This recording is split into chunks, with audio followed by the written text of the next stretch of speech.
Welcome to day 48. Sorry for the delayed upload. We had some traveling stuff.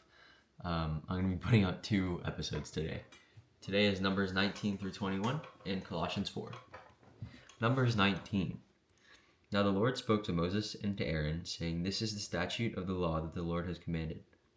Tell the people of Israel to bring you a red heifer without defect, in which there is no blemish, and on which a yoke has never come.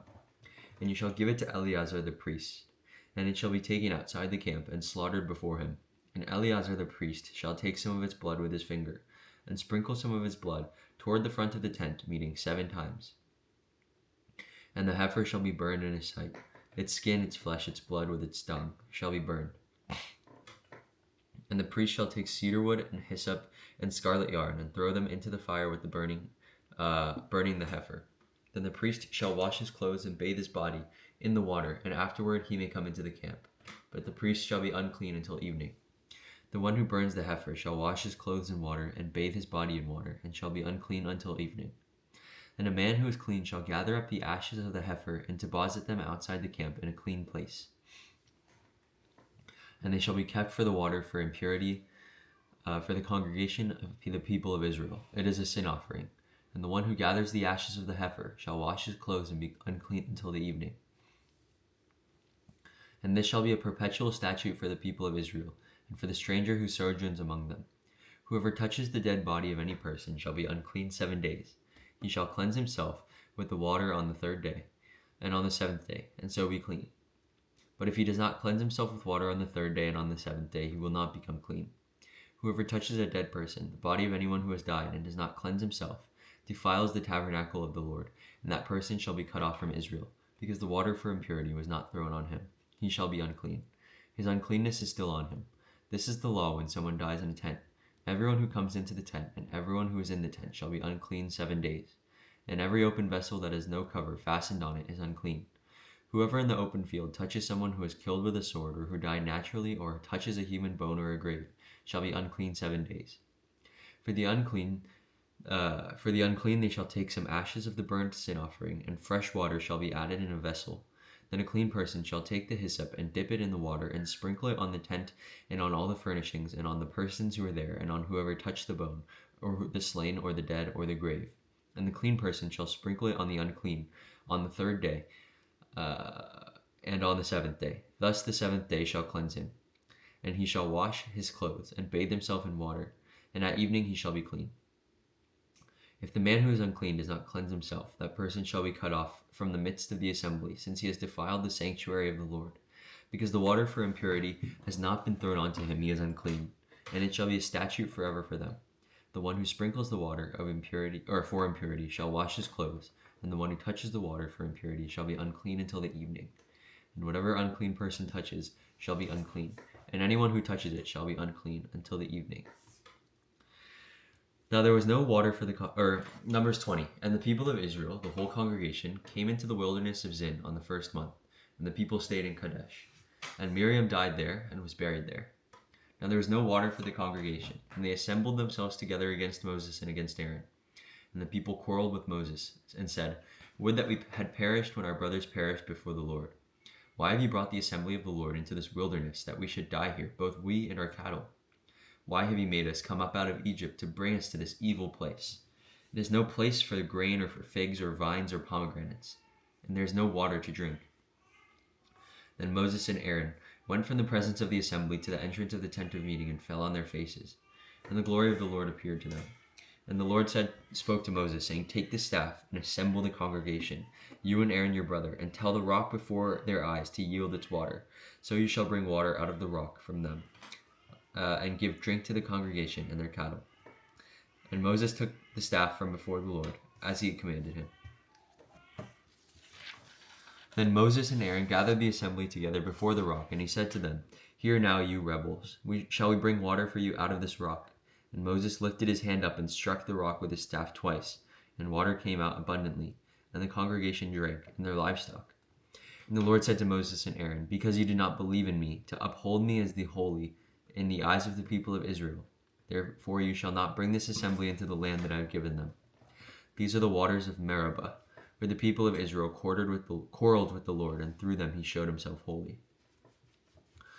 Moses sent messengers from Kadesh to the king of Edom. Thus says your brother Israel, you know all the hardships that we have met, how our fathers went down to Egypt, and we lived in Egypt a long time. And the Egyptians dealt harshly with us and with our fathers. And when we cried out to the Lord, he heard our voice, and sent an angel and brought us out of Egypt. Here we are in Kadesh, a city on the edge of your territory. Please let us pass through your land. We will not pass through field or vineyard or drink from water from a well. We will go along the king's highway. We will not turn aside to the right hand or to the left, until we have passed through your territory. But Edom said to him, you shall not pass through, lest I come out with the sword against you. And the people of Israel said to him, we will go up by the highway, and if we drink your water, I and my livestock, then I will pay for it. Let me only pass through on foot, nothing more. But he said, you shall not pass through. And Edom came out against them with a large army and with a strong force. Thus Edom refused to give Israel passage through his territory, so Israel turned away from him. And they journeyed from Kadesh, and the people of Israel, the whole congregation, came to Mount Hor. And the Lord said to Moses and Aaron at Mount Hor, on the border of the land of Edom, let Aaron be gathered to his people, for he shall not enter the land that I have given to the people of Israel, because you rebelled against my command at the waters of Meribah. Take Aaron and Eleazar his son, and bring them up to Mount Hor, and strip Aaron of his garments, and put them on Eleazar his son. And Aaron shall be gathered to his people, and shall die there. Moses did as the Lord commanded, and they went up to Mount Hor, in the sight of all congregation. And Moses stripped Aaron of his garments, and put them on Eleazar his son. And Aaron died there on the top of the mountain. Then Moses and Eleazar came down from the mountain, and when the congregation saw that Aaron had perished, all the house of Israel wept for Aaron for 30 days. When the Canaanite king of the Arad, who lived in the Negeb, heard that Israel was coming by way of Atharim, he fought against Israel and took some of them captive. This is Numbers 21, I'm sorry. And Israel vowed a vow to the Lord and said, if you will indeed give this people into my hand, then I will devote their cities to destruction. And the Lord heeded the voice of Israel and gave over the Canaanites, and they devoured them and their cities to destruction. So the name of the place was called Hormah. From Mount Hor they set out by the way of the Red Sea to go around the land of Edom. And the people became impatient on the way. And the people spoke against God and Moses. Why have you brought us up out of Egypt to die in the wilderness? For there is no food and no water, and we loathe this worthless food. Then the Lord sent fiery serpents among the people and bit the people, so that the people of Israel died. Many people of Israel died. And the people came to Moses and said, we have sinned, for we have spoken against the Lord and against you. Pray to the Lord that he take the serpents away from us. So Moses prayed for the people, and the Lord said to Moses, make a fiery serpent and set it on a pole, and everyone who is bitten, when he sees it, shall live. So Moses made a bronze serpent and set it on a pole, and if a serpent bit anyone, he would look at the bronze serpent and live. And the people of Israel set out and camped in Oboth, and they set out from Oboth and camped in Abara, in the wilderness that is opposite Moab, toward the sunrise. From there they set out and camped in the valley of Zered. From there they set out and camped on the other side of the Arnon, which is in the wilderness that extends from the border of the Amorites. For the Arnon is on the border of Moab, between Moab and the Amorites. Therefore it is said in the book of the wars of the Lord, Waheb and Sophah, and the valleys of the Arnon, and the slopes of the valleys that extend to the seat of Ar, and leans to the border of Moab. From there they continued to Beer, that is the well of which the Lord said to Moses, gather the people together so that I may give them water. Then Israel sang this song, spring up, O well, sing to it. A well that the princes made, that the nobles of the people dug, with the scepter and with their staffs. And from the wilderness they went on to Matana, from Matana to Nahaliel, from Nahaliel to Bamoth, from Bamoth to the valley lying in the region of Moab by the top of Pisgah that looks down on the desert. Then Israel sent messengers to Sihon, king of the Amorites, saying, let me pass through your land. We will not turn aside into field or vineyard. We will not drink water of a well. We will go by the king's highway until we have passed through your territory. But Sihon would not allow Israel to pass through his territory.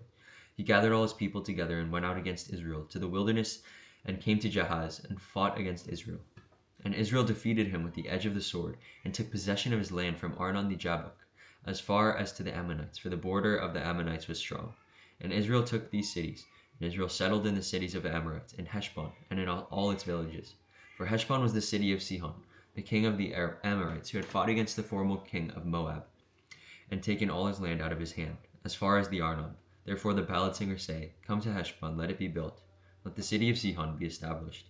For fire came out of Heshbon, flame from the city of Sihon. It devoured Ar of Moab, and swallowed the heights of the Arnon. Woe to you, O Moab! You are undone, O people of Chemosh. He has made his sons fugitives, and his daughters captives, to an Amorite king, Sihon. So we overthrew them. Heshbon as far as Dibon perished, and we laid waste as far as Nophah. Fire spread as far as Medeba. Thus Israel lived in the land of the Amorites. And Moses sent to spy out Jazer, and they captured its villages and dispossessed the Amorites who were there. And they turned up and went by the way to Bashan. And Og the king of Bashan came out against them, he and all his people, to battle at Edrei. But the Lord said to Moses, Do not fear him, for I have given him into your hand, and all his people and all his land. And you shall do to them as you did to Sihon, king of the Amorites, who lived at Heshbon. So they defeated him and his sons and all his people until he had no survivors left, and they possessed his land. And now is Colossians 4. We're finishing up Colossians today. Masters, treat your bondservants justly and fairly, knowing that you also have a master in heaven. Continue steadfastly in prayer, being watchful in it with thanksgiving. At the same time, pray also for us, that God may open to us a door for the word, to declare the mystery of Christ, on account of which I am in prison, that I may make it clear, which is how I ought to speak. Walk in wisdom toward outsiders, making the best use of time. Let your speech always be gracious, seasoned with salt, so that you may know how you ought to answer each question. Tychicus will tell you all about my activities. He is a beloved brother and faithful minister and fellow servant in the Lord. I have sent him to you for this very purpose, that you may know how we are, and he may encourage your hearts. And with him, Onesimus, our faithful and beloved brother, who is one of you. They will tell you of everything that has taken place here. Aristarchus, my fellow prisoner, greets you, and Mark, the cousin of Barnabas, concerning whom you have received instructions. If he comes to you, welcome him. And Jesus, who is called Justus. They are the only men of the circumcision among my fellow workers for the kingdom of God, and they have been a comfort to me. Epaphras, who is one of you, a servant of Christ Jesus, greets you, always struggling on your behalf in his prayers, and you may stand mature, that you may stand mature and fully assured in the will of God. For I bear him witness that he has worked hard for you and for those in Laodicea and Hierapolis. Luke, the beloved physician, greets you, as does Demas. Give my greetings to the brothers at Laodicea and to Nympha, the church in her house. And when this letter has been read among you, have it also read in the church of the Laodiceans, and see that you also read the letter from Laodicea. And say to Archippus, see that you fulfill the ministry that you have received in the Lord. I, Paul, write this greeting with my own hand. Remember my chains. Grace be with you. All right. So this Numbers passage is actually packed with stuff, right? First of all, this water from the rock. Water is often used throughout the entire Bible to refer to cleansing, specifically the cleansing power of Christ, also to refer to Christ himself, because Jesus is the living water. And I think, maybe my memory fails me, but I think this is the first time that water is directly seen as like a thing of God, like a symbol of God. And this is another example of God's patience for his people despite their rebellion, because multiple times he threatened to destroy Israel, but this is another time when he chose to provide for them rather than destroying them. But finally, in the New Testament, Jesus declares that he is the living water. And because the people of Israel, the Jews, knew these allusions to water in the Old Testament, him saying that he's the living water was a proclamation that he was the Messiah. And in their eyes, it was blasphemy. But it shows that Jesus is this symbol throughout the entire Old Testament that was alluded to, that showed the power and grace and saving power and cleansing power of God. The next sign, another sign of kind of allusion to Jesus, is the bronze serpent that they had to look to relieve themselves of poison. And this is similar to when Jesus tells Nicodemus that he will provide, what my Bible says is the way he would provide true and lasting healing from the work of the enemy. When we look to Christ, when we look to the cross, it provides healing. The cross has power that's beyond comprehension. And this bronze serpent was, everything in the Old Testament is pointing to Christ. Everything in the world is pointing to Christ. And we can see that through Numbers. And because everything points to Christ, Galatians 4, we should pray to Christ every day, and make known our gripes and our confusions and our prayers and our blessings and our thanksgiving every day, every waking hour of the day, through prayer to Christ. I don't think we can ever pray enough. Like, I'm always gonna be, it's called ajiwa in Korean. Like, oh, that's too bad. Not that. I'm always gonna be disappointed that I didn't pray enough. Like, I can never get enough prayer. So, I don't know. That's something that the Lord was speaking to me during a sermon today in church. But yeah. Anyway, that's the word for today. So, I'll see you tomorrow with episode 49, and we'll kind of be offset by one day this week. But I'm very sorry for that. Thanks for tuning in. See you tomorrow.